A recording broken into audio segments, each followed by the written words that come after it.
Alright guys, in this video we're going to be going over how the 1988 Firebird formula has held up after 32 years of service.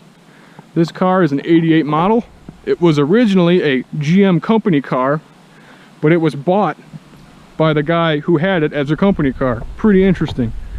So the guy got it in late 1987 as a company vehicle, and then he had it for a few months and said, dang, I want to buy this thing, so he did. He bought it and he owns it up until I bought it in 2017. So this is a two-owner car, me being the second owner.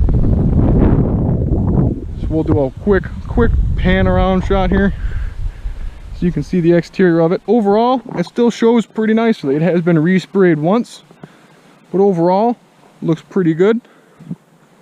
The body, the exterior body, is actually in pretty nice shape, not too much rust. When I first bought it, there was some rust bubbling up here and there, but I solved most of that, kept that at bay. As you can see here, the fender's got a little hole in it, but for being a Michigan car its entire life, 32 years and 100,000 miles, I think it's done okay. Now overall, the vehicle shows pretty well, but it does have some problems underneath. The driver's side floorboard has definitely seen better days, as well as the driver's side inner and outer rocker panel. Now this is just it being a Michigan car, not very well cared for, and pretty enormous factory flaws. Now up in here, this is where, I'd put the camera under the car, but you wouldn't be able to see anything. Up in here, there's not much left, actually. This is a big hole here, and there's a big hole in here. Not ideal. I'm looking into ways to having a shop fix that. I don't think it's going to be cheap, and I don't think it's going to be easy, if doable at all. But as they say, with enough money, I think anything's doable. But as you can tell, the spoiler itself is in pretty good shape. Paint, not so much. These spoilers are made out of rubber, and they contract and expand with heat. So the paint does not like that, as you can tell. It likes to crack. It just does that. You know, it's a ThirdGen thing, man. Gotta love it. Overall, for being 32 years old, not a bad car. I would have loved to have bought it new so I could have treated it properly from day one, but, you know, I wasn't alive then. So we can go under the hood now. Now this car, it runs okay. I think it, the previous owner, the original owner, put in a, you know, one of those gimmick, you know, Hypertech chips, you know, claiming to give you all this power. In reality, all it does is mess with your air-fuel ratios and make your engine run worse. But, you know, he bought into that, and he put one of those in there. The engine does run incredibly rich, gets horrendous fuel economy, and doesn't make the power it should. Now the car still runs and drives. I've put a couple thousand miles on it, but, you know, it'll foul plugs pretty quick. Not ideal. But the tune port injection, I think I've had better luck with the tune port injection than most.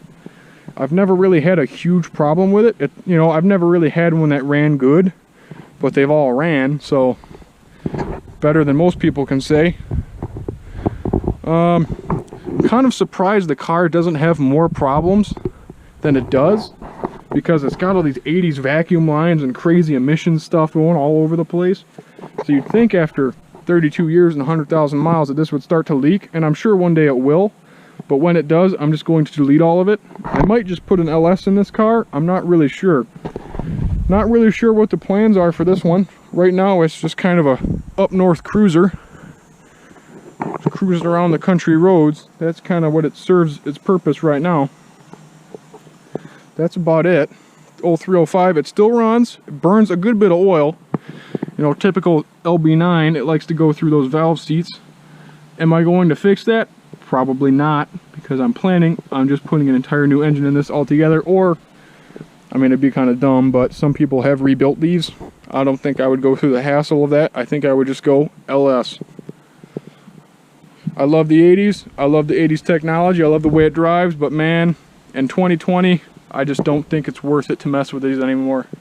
Unless you have this car that is like pristine, you know, 50,000 miles, really good shape, no rust, then sure, maybe you want to mess with the tune port a little bit.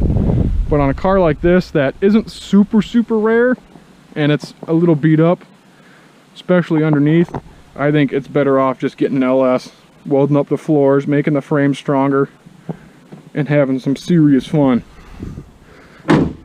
Now, as far as the transmission goes, from what I can tell, it has never been rebuilt based on the records the previous owner gave me, but it has had a shift kit installed, so it shifts quite firmly, as I'll show in some other videos on the channel. It does chirp the tires, which is fun, but you know, I can't imagine that's good for the old 700 R4, which are known to have some issues if you go too hard on them.